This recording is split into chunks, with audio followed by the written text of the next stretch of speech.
हाय, good evening, नमस्कार, आदाब। मेरा नाम है आरजे राज। आप देख रहे हैं 485th episode of Nagpur most happening Facebook live show, जिसका नाम है राज की बात। छतरपुर फार्म्स प्रेजेंट्स राज की बात in association with Kamat Indurkar wealth manager. My home partner is SDPL.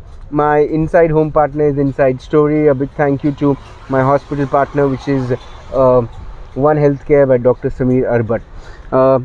अगर आप अपने घर में घी खाते हैं तो खाइए गौवर्धन का घी। Ice cream by Lickstars and chocolate by Trikos. My Atmanirbhar Bharat partner इस सर्विसिंग वाला जोशी सिक्योरिटी सिस्टम्स को धन्यवाद, और साथ ही साथ जेमिनी आउटडोर्स को भी धन्यवाद।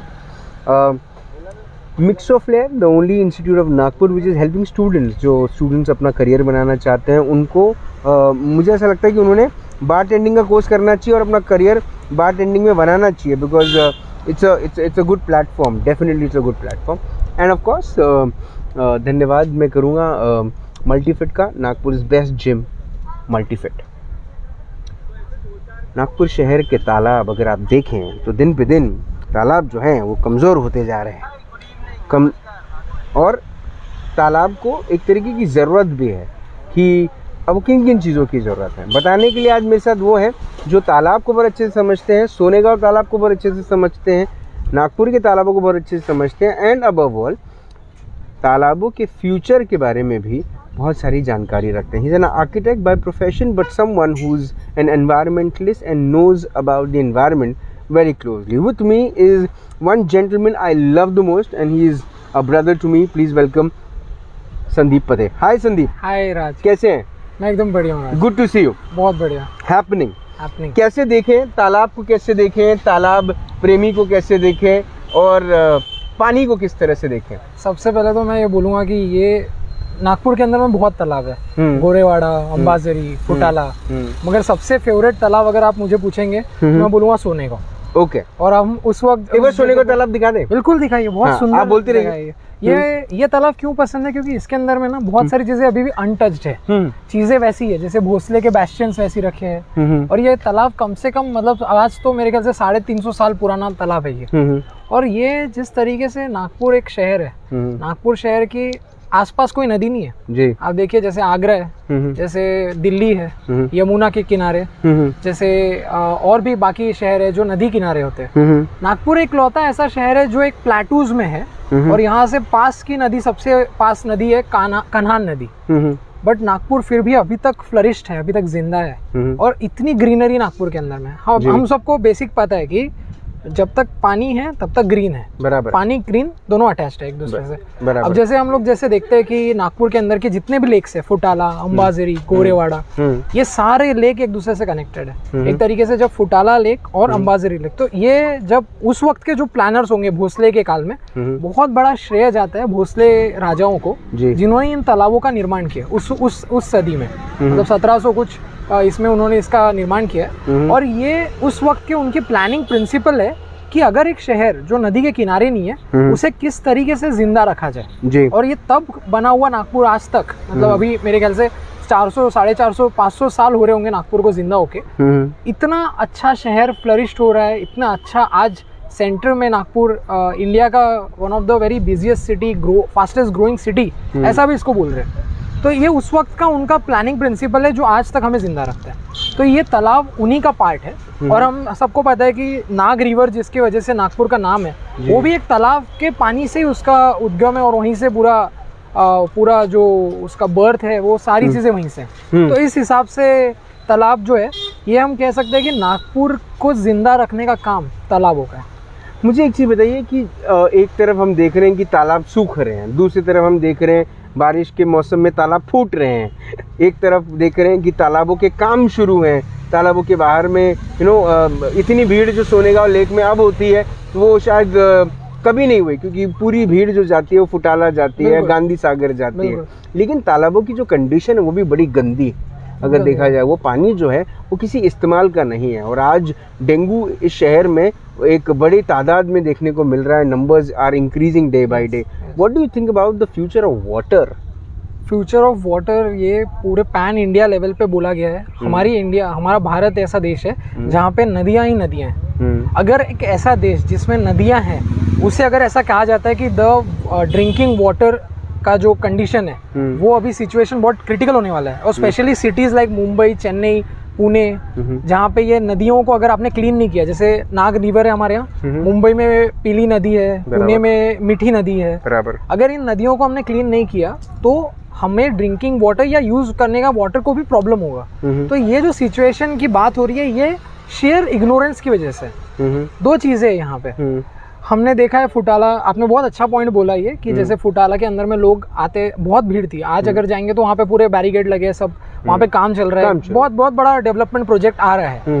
बट एक चीज़ ऐसी है कि जो लोगों का इंटरफेस है, नागपुर के लोगों का, आप देख सकते हैं बहुत आराम से, इत्मीनान से लोग यहाँ पे बैठ के लेक के साथ डूबते हुए सूरज को देखना चाहते हैं जी। और ये जो मंजर है ये सोनेगांव में ही देखने मिलता है, बहुत ही ज्यादा सुंदर लेक है, क्योंकि लेक के इस तरफ में पूरा जंगल लैंड है जो एयरफोर्स का लैंड है, और उसके अंदर में इतने सुंदर भोसले कालीन मंदिर है जिन्हें भी आपने मतलब देखना चाहिए जी। तो पॉइंट यहाँ पे ये है कि जैसे अगर कोई चीज को आप किसी चीज के अनुकूल माने सस्टेनेबल वे से ना करे तो शायद कहीं ना कहीं वो चीज़ गलत हो जाए। गलत हो जाए, हम ये नहीं कहेंगे कि जो कर रहा है वो गलत है या जिसके लिए हो रहा है वो गलत है, बट अगर वो चीज़ गलत परफॉर्म करे तो कहीं ना कहीं उस चीज़ का जो मकसद है वो हट जाएगा। तो यहाँ पे जो डेवलपमेंट का जो हमारा मकसद है लेक को लेके, अगर हम लेक के सस्टेनेबल वे से डेवलपमेंट ना करें तो मकसद पे सवाल है, मकसद माने हमारा जो एजेंडा है उस पे सवाल है। लेकिन जो पर्पस, जो अगर अंग्रेजी में मकसद को पर्पस भी एक शब्द बोलते हैं, तो जो पर्पस है इन वाटर के छोटे छोटे रेजर्वोयर्स को बचाने का, इन छोटे छोटे पॉकेट्स को बचाने का, वो उद्देश्य तो यही है ना कि पर्यावरण को एक बैलेंस की ज़रूरत है, पर्यावरण को एक प्रॉपर लेवल पे क्वांटिटाइज करने की ज़रूरत है। अब इन चीज़ों को लेकर सरकार पेरिस समिट में जाकर एक बड़े लेवल पर प्रॉमिस कर कर आती है कि हम अपने देश को हरा भरा बनाएंगे। वहीं नागपुर देश का जो दिल है, सेंटर ऑफ द कंट्री, हम देखते हैं कि 40,000 पेड़ कटने की कगार पर हैं, जहां पर अजनी वन को लेकर एक बहुत बड़ा मूवमेंट ऑलरेडी शुरू है। और हमने एक और चीज़ देखी कि जिस तरह आपने बताया कि नागपुर के आसपास में कहीं नदी नहीं है, लेकिन पानी जो है वो किन्होंने बचाया है? वो पेड़ों ने बचा कर रखा है, उन्होंने होल्ड करके रखा है। और उसके बाद फिर जब ये पेड़ छोड़ते हैं वो पानी, तो वो पानी इन नदियों में या एक छोटे छोटे तालाबों में आता है, अलग अलग वे हाउस से। लेकिन इसको सरकार ने, इसको प्रशासन ने, इसको एनवायरनमेंट मिनिस्ट्री ने इसको किस तरह से देखना चाहिए? मैं सोचता हूँ कि जिस तरीके से हमारे राजा महाराजा देखते थे, वो ये नहीं सोचते थे कि हमें अपना नाम या हमारा सिक्का चलना है। वो चाहते तो अपनी मूर्ति लगा देते बीच में, यहाँ पे बीचों बीच भोसले राजा लगा देते मूर्ति, लेकिन झंडा लगाया झंडा तो लगा, वो तो खैर अलग बात है, बट वो चाहते तो मूर्ति लगा देते। सच बात ये है कि उन्होंने ये चीज समझी कि नागपुर पूरे भारत के सेंटर में ट्रेड के लिए बहुत अच्छा है जी। नागपुर आजू बाजू से जंगल से पूरा घिरा हुआ है, माने वनस्पति जंगल बहुत अच्छा है, और जंगल जहाँ पे है वहाँ पे ग्राउंड वाटर का जो टेबल है वो सबसे हाई रहेगा। तो इसकी वजह से आप यहाँ पे देखेंगे नागपुर के अंदर में कुओं का कंसेप्ट है, बहुत हर घरों में आपको कुआं दिखेगा। और मैं जितना जानता हूँ बहुत सारे घरों में अगर आप देखेंगे तो कुएं के पानी अभी तक सूखे नहीं है, काफी अच्छे वाटर टेबल में है हम लोग, as compared to cities like जो जैसे साउथ में कुछ सिटीज है या जैसे पुणे जैसी सिटी है जहाँ पे अभी पानी की किल्लत हो रही है, पानी का किल्लत मुंबई में हो रहा है, ऐसे कुछ सिटीज में। बट इन्होंने उस तरीके को साथ में लिया, उस तरीके को समझा। तो ये ग्राउंड वाटर टेबल जो है ये सिर्फ और सिर्फ ट्रीज के रूट्स की वजह से है। अगर इनके रूट्स ये अगर डेथ हो जाए, ये एक तरीके से ना रेस्टोरेशन या फिर रिसोर्स का काम करता है। Resource in terms of giving you oxygen, resource in terms of giving you the water table, maintaining that water table, resource in terms of giving you fruits, resource in terms of giving you this shade, जिसके नीचे अभी हम लोग बात कर रहे हैं। थोड़ी देर पहले हम लोग सोच रहे थे कहाँ करेंगे, धूप छाव नहीं बहुत है, तो उसके वजह से ये रिसोर्स का काम कर रहे हैं। और अगर ये रिसोर्स को हम जाने दे तो बहुत गलत होगा। और हम ऐसा देश है जिसके अंदर में राम कहिए, जिसके अंदर में गुरु नानक देव जी कहिए, जिसके अंदर में आप पैगंबर मोहम्मद जी को कह लीजिए, हर धर्म ने, हर संप्रदाय ने ये कहा है कि पेड़ों के नीचे ही संतों ने जन्म लिया। बिल्कुल सच है। गौतम बुद्ध बोल लीजिए, महावीर बोल लीजिए, ऐसा कोई संत नहीं है जिन्होंने पेड़ों से अपना संबंध नहीं रखा। ऐसा कोई राजा नहीं है जिसने बोला नहीं कि पेड़ मैं लगाऊंगा। फॉर एग्जाम्पल ये हम आज संतरा नगरी कहते हैं, भोसले राजा ही थे जिन्होंने संतरों के पेड़ को यहाँ पे लगाने के लिए प्रमोशन लोगों को उत्साहित किया। जब ब्रिटिश आए तब उन्होंने कॉटन रखने की बात कही। उन्होंने कॉटन इस सॉइल का कॉटन कंटेंट देख के अच्छा कहा कि यहाँ पे कॉटन अच्छा होगा, फार्मिंग के लिए अच्छा जगह है नागपुर। तो पॉइंट ये है कि ये अपने आप में ये शहर ना जीने के लिए बहुत पीसफुल है। ठीक है, मैं जानता हूँ यहाँ पे आज हम IT नहीं है, बाकी चीज़ें नहीं है, बट एक चीज़ होती है ना पीस ऑफ माइंड। हमने अभी पीस ऑफ माइंड की बात करी है। आप अभी यहाँ पे लोगों को देखिए, they all are with their friends and they all are having a good comfortable peace of mind जी। तो ये नेचर हमें पीस ऑफ माइंड देता है। ठीक है, हमारे बैंक में जो भी संपत्ति है, जो भी है, ये सारी अलग बात है, बट पीस ऑफ माइंड तो होना चाहिए। That is the first basic need of any human. तो ये बड़ा इंटरेस्टिंग है कि आपको लेक्स सब कुछ दे रहे हैं। आपको लेक दे रहा है, सीनरी दे रहा है, आपको पीस ऑफ माइंड दे रहा है, आपको एक रिलैक्सेशन टाइम दे रहा है। आपको क्या करना है उसके लिए? आपको डेवलपमेंट करना है। डेवलपमेंट कैसा रहेगा? डेवलपमेंट माने क्या है अगर हम समझने जाए तो?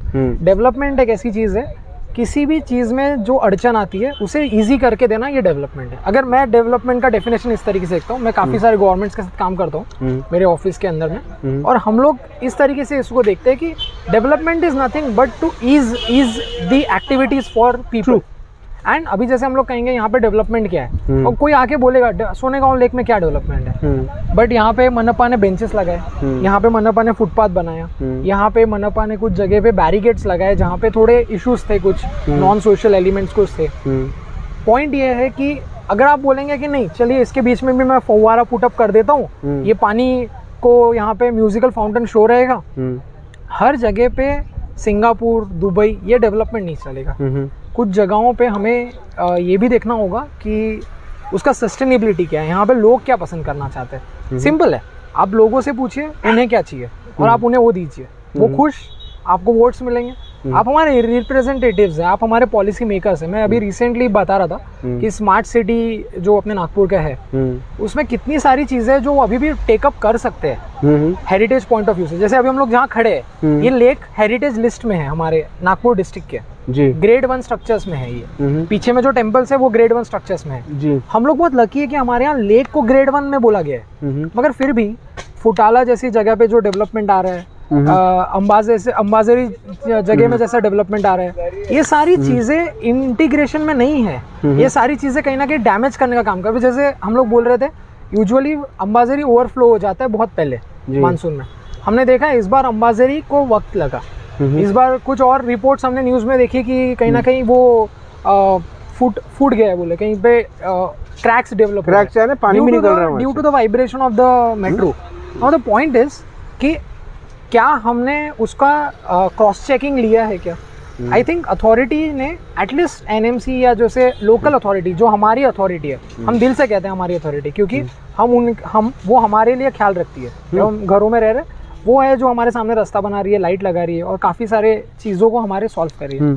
अभी द पॉइंट इज कि क्या इन्होंने कहीं ना कहीं जाके क्वेश्चन आंसर्स पूछे क्या? कि इनका काम था कि जाके ये देखे कि कहीं हमारी प्रॉपर्टी को तो डैमेज नहीं हुआ है।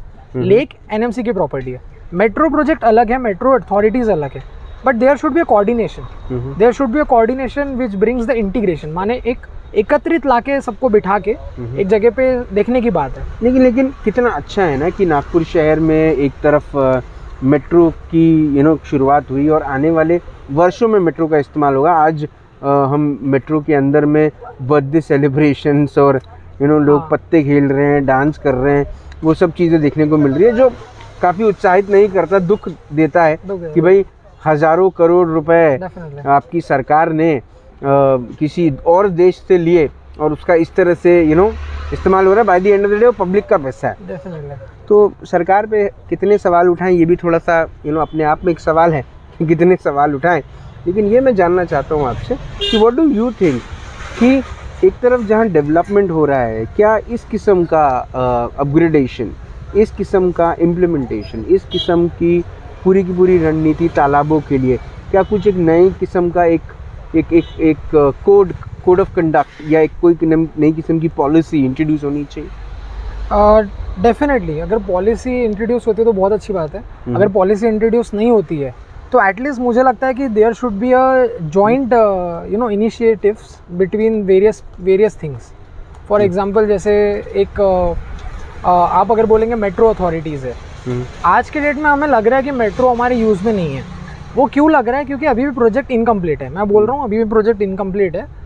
मेट्रो का काम बहुत इंटरेस्टिंग है। अगर हम दिल्ली मेट्रो समझे, कोलकाता मेट्रो समझे, चेन्नई मेट्रो समझे, मैं काफ़ी वक्त चेन्नई में बिताया हूँ अपना, काफ़ी वक्त दिल्ली में बिताया हूँ। मैंने देखा है मेट्रो किस तरीके से काम करती है। मेट्रो को लग के होती है feeder bus services, feeder rickshaw services, और वो आपको घर डोर स्टेप तक छोड़ती है। पब्लिक ट्रांसपोर्ट या पब्लिक डेवलपमेंट एक ऐसी फील्ड है जहाँ पे आप एक स्पेशली ये फील्ड बहुत इंटरेस्टिंग है, जहाँ पे आप एक मास लेवल पे जो क्वेश्चंस है उन्हें आंसर करते हैं। अब यहाँ पे ऐसा है कि जैसे ये चीज़ थोड़ी जटिल माने कठिन इसलिए हो जाती है क्योंकि इंडिया में पॉपुलेशन बहुत ज़्यादा है, इंडिया में डाइवर्सिटी बहुत ज़्यादा है। तो क्या होता है ना कि जो चीज़ हमारी प्राइड है वही चीज़ हमारे लिए कभी कभी प्रॉब्लम भी क्रिएट करती है। इसका मतलब ये नहीं कि वो हमारा प्रॉब्लम है, बट द पॉइंट इज कि उसे हमें टैकल करना आना चाहिए। मैं ये नहीं मानता कि हमारे पॉलिसी मेकर स्पेशली एनएमसी में और स्मार्ट सिटी में जो बैठे हैं वो एक मतलब उनके पास ये मेंटालिटी नहीं है या उनके पास ये थॉट प्रोसेस नहीं है। बट मैं ये जानता हूँ कहीं ना कहीं एक इंटीग्रेशन की कमी है जो होनी चाहिए। फॉर एग्जाम्पल आज ये डिस्ट्रिक्ट कलेक्टर की प्रॉपर्टी है, अगर हम देखना चाहे तो इसके पीछे एयरफोर्स की प्रॉपर्टी है। बीच में यहाँ से आपने एक बहुत शॉर्टकट रास्ता बना दिया क्योंकि यहाँ पे बहुत वीआईपी मूवमेंट होती थी जो एयरपोर्ट से हो रही थी जी, ठीक है। और उस समय मेट्रो का काम भी शुरू था। बट पॉइंट इज कि जब आपने रास्ता बनाया, आज भी वो रास्ता फुल रास्ता एक्टिवेट हो गया।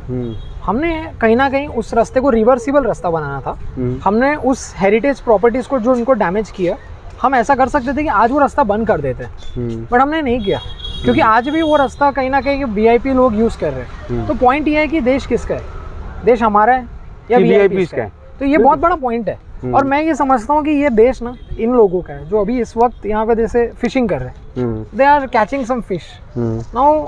It is also very interesting study, you know, someone should do this ecological study कि ठहरे हुए पानी में, मानिए जो पानी वाटर कलेक्ट हुआ है ये मेजरली रेन का है, इसमें फिशेस कैसे है, क्योंकि ये सोने का बोलेगा अगर आप समर्स में आएंगे तो पूरा खाली हो जाता है, बंजर हो जाता है। तो इसमें किस टाइप की प्रजाति की फिशेस मिलती है और वो कैसे आती है, या वो यहाँ पे जन्म लेती है, फिशेस के अलावा और क्या चीज़ें। तो ये सारी चीज़ें ना सिटी को और ग्रेट बनाती है। सिटी के लोग तो है ही, बट सिटी का रिसोर्सेस, मैंने बताया आपको रिसोर्सेस की बात हमने करनी है। हमने यहाँ पे जैसे हम लोग अजनीवन की जो आपने बहुत अच्छी बात बोली, 40,000 पेड़ अगर हम काट देंगे, उस 40,000 को आप एक सिंपल स्टडी करें, गूगल पे सर्च करो what is the percentage of water content for a tree. जैसे एक ट्री कितना प्रतिशत पानी रोक लेता है जमीन के अंदर में, आप एक सिंपल स्टडी करिए। उस स्टडी को कैलकुलेटर पे जाइए, जो भी एक एक्स आंकड़ा है, माने कुछ एक एक्स वाई आंकड़ा आएगा, उस एक्स वाई को 40,000 से मल्टीप्लाई कर दो, तो आपको पता चलेगा कि किस तरीके से ये कितने बड़े रिसोर्सेस है। ये हमारे लिए लाइब्रेरी जैसे, ये हमारे लिए हमारे दादाजी जैसे, ये हमारे लिए हमारे जो इतने सालों से खड़े हैं ना, कोई कुछ सवाल नहीं कर रहे। आपने पिछले बार बहुत अच्छी बात बोली कि इन्होंने कभी बड़ा म्यूजिकल फाउंटेन और ये सब बना रहे, उसके पीछे की कुछ स्टडी है, कोई हेरिटेज स्टडी है। ये सारे सवाल है, ये सारे सवाल पूछेगी जनता, ये सारे सवाल इम्पोर्टेंट है। हेरिटेज को लेके क्या स्टडी हुई? आप कह रहे हैं जनता पूछेगी, जनता थोड़ा सा अपने ही परेशानियों में इतनी लगी है कि कैसे सरकार को क्रॉस करेगी। और सरकार के जो माने हुए नेता हैं, उन्होंने भी तो एक जिम्मेदारी ली है। वो भी तो चाहते हैं कि वो शहर में ब्यूटिफिकेशन करे, शहर को थोड़ा सा मेट्रो आ गई, अच्छे रास्ते आ गए, ऐसा सरकार की नियोजन है जो सरकार आयोजित कर रही है शहर के लोगों के लिए, टूरिज्म के लिए।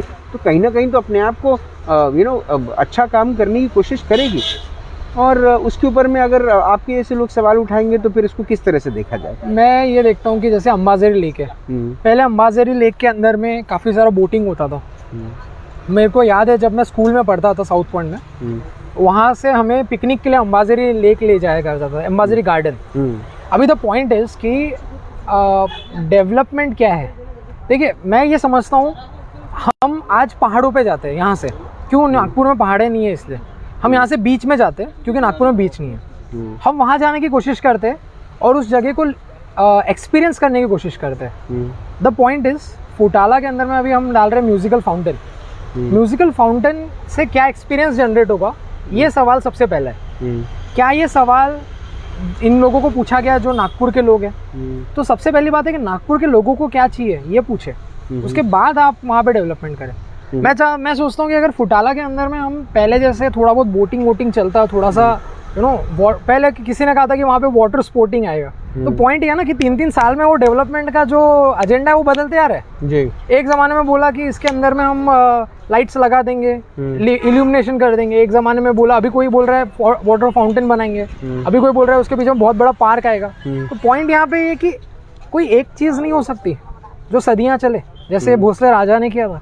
कोई एक चीज़ नहीं हो सकती जो सदियों तक चले। जैसे फॉर एग्जाम्पल गोंड राजा ने सोचा था, रास्तों से जोड़ा था गोंड राजा ने, और आज हम लोग लकी है कि आज हमारे पास भी ऐसे रिप्रेजेंटेटिव्स है जो रास्तों से नागपुर को इतना अच्छा जोड़ दिए कि हमारे लिए ट्रेड करना बहुत आसान हो गया, हर किसी के लिए। हमारे लिए ट्रैवल करना बहुत आसान हो गया। सच बात। तो मैं तो कहूँगा कि ये तो पुनर्जन्म हो चुका है गोंड राजा का एक तरीके से। तो इसी छोटी सी बात है कि इन सारी चीज़ों को इंटीग्रेशन में देखना चाहिए, सेंसिटिविटी में देखना चाहिए, सस्टेनेबिलिटी में देखना चाहिए, और ये की फैक्टर सिर्फ कागज पे लिखने से नहीं होंगे। आप थोड़ा सोचिए कि इसके अंदर में क्या डेवलपमेंट हो सकता है। अच्छा, आप बोलेंगे रेलिंग लगा देते हैं, आप उस पॉइंट से जब मेरे पीछे भी जैसे बैस्टियंस देख रहे हो आप, बहुत इंटरेस्टिंग बैस्टियंस है, और मेरे ख्याल से आज 350 साल पुराने ये लेक है, इसका पूरा स्टोन वर्क है, और कितना अच्छा काम ये कर रहा है कि वाटर को यहाँ पे अरेंज करके रख रहे हैं। इसी वाटर से फ्लरिश्ड है आपका पूरा एयरपोर्ट के आसपास की ग्रीनरी जी। वैसे ही अगर देखेंगे इसी वाटर से आसपास की पूरी ग्रीनरी आपको दिखेगी। वैसे ही अजनी के अंदर में भी अगर आप देखेंगे तो जितने अपने यहाँ पे नाग नाले जाते हैं ना, वो आज भी वाटर टेबल को कंटेंट कर रहे हैं कहीं ना कहीं ग्राउंड वाटर जाके। तो हमने एक इंटीग्रेशन की बात करनी चाहिए, हमने सोचना चाहिए लेक, नाग रिवर, ट्रीज कैसे कनेक्टेड है, और हमने अपनी प्लानिंग उस तरीके से करनी चाहिए। ना कि हमने ये सोचना चाहिए कि नागपुर को सिंगापुर बनाना है, ना कि हमने बोलना चाहिए नागपुर को हमें शंघाई बनाना है या नागपुर को कोई और छोटा मोटा शहर बनाना है। मैं सोचता हूँ नागपुर जैसा है बेस्ट है, नागपुर जैसा है वो बेस्ट जगह है, क्योंकि यहाँ पे इतने नए और आधुनिक लोगों को जन्म दिया है, ऐसी कई सारी संस्थानों को जन्म दिया है, ऐसे कई सारे नेताओं को जन्म दिया है, ऐसे कई सारे अभिनेताओं को जन्म दिया है। हम लोग कितने प्राउड से कहते हैं सोनू सूद और हमारे 3 इडियट के जो डायरेक्टर साहब राजू ईरानी साहब। तो पॉइंट इज कि यहाँ पे creative, political, sports, social work, कुछ कई सारे बहुत अच्छे दिग्गज वक्ता, आर्टिस्ट इनको जन्म दिया, इनको जन्म दिया है। तो ये चीज़ है कि आप जैसे इसको इंटीग्रेशन में लीजिए, इनको देखिए, एक पैनल बनाइए। मैं तो बोलता हूँ कि जैसे मेयर एक बहुत अच्छा वो कर सकते हैं, इनिशिएटिव कर सकते हैं। They can make very interesting panel of young people and they can come up with very interesting ideas. You know, आज हम लोग सोचते हैं कि आज हर चीज़ बिल्डिंग से होती है, नगर पालिका के। आप देखिए फॉरेन कंट्री जाइए, वहाँ के मेयर्स और वहाँ के नेता आपको ऐसे लेक के आसपास मिलेंगे शाम को, और लोगों के साथ वो अपना संवाद रखेंगे, डिस्कशन रखेंगे, लोगों से पूछेंगे कि आपको क्या लगता है यहाँ पे क्या आना चाहिए। हमारे देश का दुर्भाग्य है, मैं आपको बताता हूँ कि हमारे नेता आते हैं और 5 साल के लिए गायब हो जाते हैं। मैं आपको एक सिंपल चीज़ बताता हूँ, बहुत इंटरेस्टिंग चीज़ जो मैंने सुनी। एक इंग्लैंड के बहुत बड़े हिस्टोरियंस है, उनके साथ मैं ट्रैवल कर रहा था, और हम और वो एक कार में थे।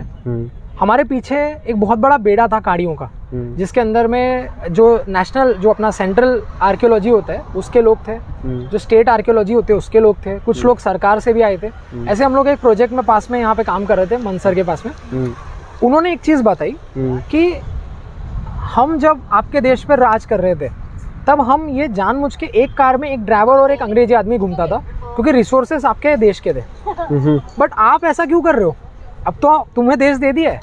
तो कहने का मतलब ये है कि आज भी आप देखेंगे सरकारी गाड़ियों में एक आदमी एक ही कार में, और ऐसी 100 सैकड़ों गाड़ियाँ उस ऑफिस में आती है। कितना पोल्यूशन, कितना फ्यूल और कितने पैसे हम बर्बाद करते हैं। अच्छा, वो पैसे देने वाली कोई बड़ी कंपनी नहीं है, हमारी जेब से ही जा रहा है, टैक्स पेयर्स के। तो ये सारी चीज़ सोचनी चाहिए। अभी बहुत अच्छे इनिशिएटिव्स ले रहे हैं, जैसे ई व्हीकल्स कर दिए कुछ नेताओं ने अपने, मैं बहुत सराहता हूँ उनको, उन्होंने ई व्हीकल किया। कुछ जगह पे मैं अभी रिसेंटली मुंबई में देखा, हमने ई बसेस आ गई, 20 बेस्ट की ई बसेस। हम वेट कर रहे हैं कि नागपुर में किस तरीके से वो लोग ई बसेस और ये करेंगे। पॉइंट है कि ये वो अंग्रेज और ये बाकी हुकूमतें वो करती थी, क्योंकि जो पैसा था ना वो हमारा था। बट हम ही हमारे पैसे को अगर हरास करेंगे तो कैसे होगा?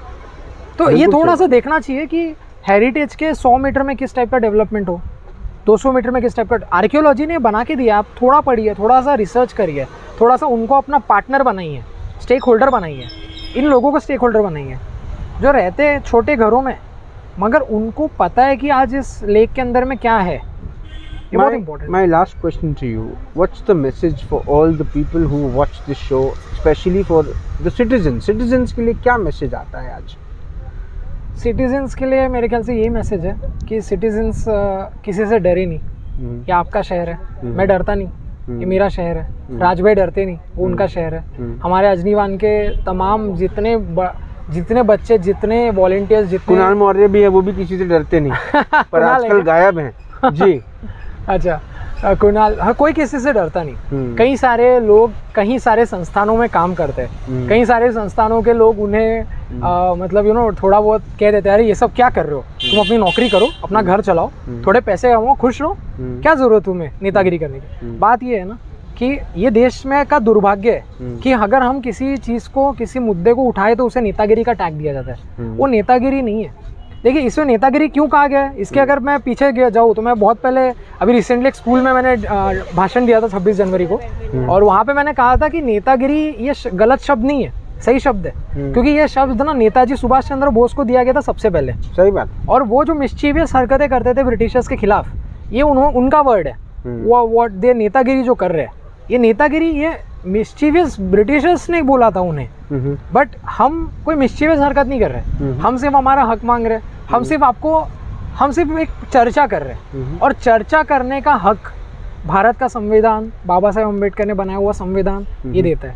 सबसे बड़े थैंकफुल है हम उन लोगों को, सरदार पटेल, बाबा साहेब अम्बेडकर, जिन्होंने इतने सुंदर भारत की संकल्पना रखी। आज का भारत मेरे हिसाब से बहुत सुंदर है। ऐसा भारत है जिसे शायद ब्रिटिशर्स भी वहां से देखते होंगे तो जलते होंगे कि भाई हमने क्यों छोड़ा इसे। ये आज के डेट में और ट्रेड कैपिटल बनते जा रहा है। आज के डेट में, अभी कल की बात है, देखो हमने फर्स्ट जेवलिंग थ्रो में हमने अपना गोल्ड मेडल लिया। कितना प्राउड की बात है। वो लड़का किसान के घर से आया। अब बात यही है कि आज तो हम सब सेलिब्रेट कर रहे हैं, बट इंफ्रास्ट्रक्चर क्या है उसके लिए, डेवलपमेंट क्या है, ये सवाल है।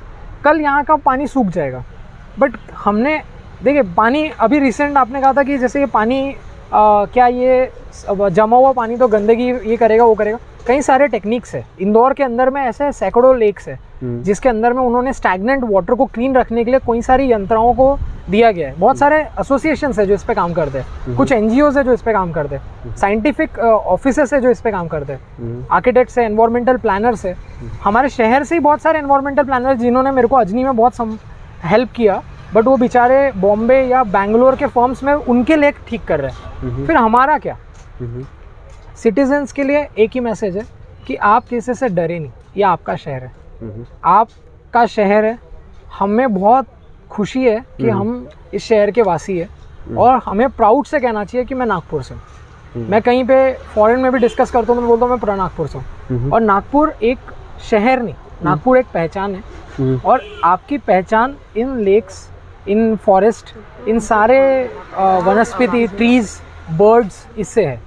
तो एक शहर शहर नहीं है, एक शहर एक पहचान है। तो सिटीजन से यही कहना है कि अगर आपके शहर की कोई भी प्रॉब्लम हो तो आप उस पर बात करें, आप उसके बारे में लिखें। बहुत सारे प्लेटफॉर्म्स है। आज हम लोग लकी है कि हमारे पास इतने सारे न्यूज़पेपर्स है, न्यूज़ चैनल्स है। आप उसके बारे में लिखें, क्योंकि ये चीज़ें आपकी पहचान से जुड़ी है। और आपकी पहचान क्या है? आज नागपुर में आने वाले को किसी को नहीं पता कि इस शहर के पास में रिवर नहीं है। सबसे पहली बात मैं बोलता हूँ लोगों को कि see how green Nagpur is, even not having a single flowing river.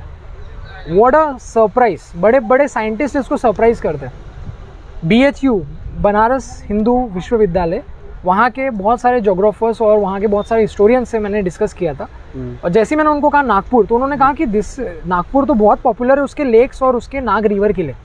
अब उन्हें क्या पता कि नाग रिवर आज नाग नाला हो चुकी है। उन्हें क्या पता कि लेक के अंदर में बड़े बड़े फैंसी प्रोजेक्ट आ रहे हैं। मैं फैंसी इसलिए कह रहा हूँ क्योंकि मुझे नहीं लगता कि मुझे नहीं लगता। आप देखिए फुटाला के अंदर की क्या स्थिति है। अंबाजेरी को हमने बायोडाइवर्सिटी का टैग दिया, बहुत अच्छा किया। थैंकफुली अंबाजेरी आज बच गया है और हमें बहुत अभिमान है उसका। फुटाला अभी भी सवालों में है, फुटाला का प्रोजेक्ट अभी भी सवालों में है। इसीलिए सवालों में, क्योंकि आप स्टोन कंस्ट्रक्शन पे कंक्रीट रख रहे हैं, हेरिटेज के पॉइंट ऑफ व्यू से गलत है। हमने बहुत सारे हेरिटेज प्रोजेक्ट्स में काम किया है आर्कियोलॉजी डिपार्टमेंट के साथ, और मुझे बहुत फक्र है कि वो अपने रूल्स को चेंज नहीं करते। तो नागपुर महानगर पालिका ने भी कुछ रूल्स अपने बनाने चाहिए, क्योंकि ये आपकी प्रॉपर्टी है, ग्लोरियस प्रॉपर्टी है, और आप इसे ऐसे ही किसी फैंसी डेवलपमेंट प्रोजेक्ट के लिए मत दे दीजिए। और मैं बस मेयर जी से यही संवाद रखता हूँ कि वो ये चीज़ें सुने, और हम सिटीजन्स का जो मनोबल है उन्हीं से बढ़ता है कि वो हमें इतना सपोर्ट कर रहे हैं, वो हमें इतना साथ दे रहे, उन्हीं की वजह से हमारा मनोबल बढ़ता है, और ये सारे ऑफिसर्स की वजह से हमारा मनोबल बढ़ता है। तो हमें बहुत अच्छा लगता है एज अ सिटीज़न। तो सिटीज़न आप बिल्कुल भी परेशान मत होइए, सोचिए मत ज़्यादा, बट कहिए आपको जो लगता है कहिए। हम एक डेमोक्रेसी में रहता है। Super, well said. ये आखिरी लाइन सबसे बड़ी थी कि हम एक डेमोक्रेसी में रहते हैं। Thank you so much Sandeep पते, आपने अपना वक्त दिया, आपने हमसे बात करी। अब हर बार जब भी आते हैं राज की बात पर एक नई चीज़ सिखाते हैं, और हमें आर्किटेक्चर, हमें पर्यावरण की तरफ और करीब ले जाते हैं। उसके लिए बहुत बहुत धन्यवाद। मुझे थैंक यू बोलना राज भाई, और मेरा बहुत प्यार है इस पूरे शहर के साथ। मेरे यहाँ पे दिल्ली, चेन्नई, फॉरेन से भी लोग आते हैं मेरे ऑफिस में, और मैं सबको मॉर्निंग टूर ले जाता हूँ नागपुर में। इतना सुंदर शहर है ना, इतना सुंदर और इतना छोटा शहर है ना, इसकी मजा यही है कि 15 मिनट में आप कहीं से कहीं पहुँच जाओ, 15 मिनट में आप कहीं से कहीं पहुँच जाओ, और जाते आते आपको दिखेंगे बहुत बड़े पेड़। जी, ये है नागपुर की पहचान, ग्रीनरी, लेक, पेड़, और नागपुर के हिम्मत वाले लोग। Thank you so much, thank you so much Sandeep Pathe. आज आर्किटेक्ट संदीप पथे, एनवायरमेंटलिस्ट संदीप पथे, थिंकर संदीप पथे और सिटीजन संदीप पथे से बात हुई। राज की बात में हम हमेशा यही कोशिश करते हैं कि हम ऐसी किसी हस्ती को लेकर आएँ जो शहर से मुतल्लिक अपनी बात खुलकर करें। आज संदीप पथे ने भी अपनी बात बड़ी खुलकर कही, और एक बात जो उन्होंने बड़े विस्तृत तौर पे कही कि एक सिटीजन्स घबराएं ना, सिटीजन्स अपनी बात खुलकर कहें। एंड जो सजेशन उन्होंने प्रशासन को दिया वो ये दिया कि आप हर चीज़ का डिसीजन लेने में जल्दी ना करें, जल्दबाजी ना करें, पब्लिक डोमेन में बात लाएं। If there is a problem, if somebody in the public or the people or the citizen have any issue or a question, they would ask you. 2, 3, you make a panel of not just people who are old. हमारे सभी देखिए, हमारे senior जो हमारे सांसद हैं, हमारे कई सारे नेता हैं, एवरीबडी इज 40+। क्या हम 25 साल, 27 साल, 28 साल, 16 साल, 18 साल के लोगों का सजेशन नहीं लेंगे? नहीं लेंगे। हम क्या हर कोई डिसीजन खुद ले लेंगे? साहब, हम आपको गद्दी पे बैठाते हैं, 5 साल आप गायब हो जाते हैं। हर बार जब आप गुजरते हैं तब आप एक काफिले में गुजरते हैं। आपके पास वक्त होता है कि हमसे मिलने का? कब आप पब्लिक के लिए एक जनता दरबार रखते हैं? क्या आपने जनता दरबार रखी? पिछले 5 साल में तो नहीं रखी आपने, उसके पिछले 5 साल में भी नहीं रखी। किस नेता ने आज तक रखी? तो क्या सिर्फ नेता को चुने और 5 साल के लिए भूल जाए? वक्त बदल रहा है, युवा बदल रहा है, देश बदल रहा है, कहीं ऐसा ना हो कि वो आपको भी बदल दे। कृपया जनता के बारे में सोचें, जनता दरबार लगाने के बारे में सोचें, और कोई भी डिसीजन जब आप लेते हैं तो एक पैनल पे लें। एक सिग्नेचर मूवमेंट चला अजनीवन का, जहाँ पे हजारों लोग ये कहते हैं कि भैया पेड़ नहीं कटने चाहिए। क्या ये बात सुनी जाएगी?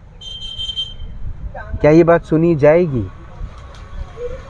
क्या नागपुर शहर में वो ताकत है कि वो 40,000 पेड़ों को कटने से रोक सके?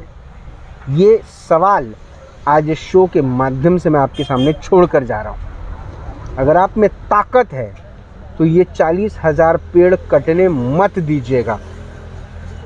बस यही बात कहना है।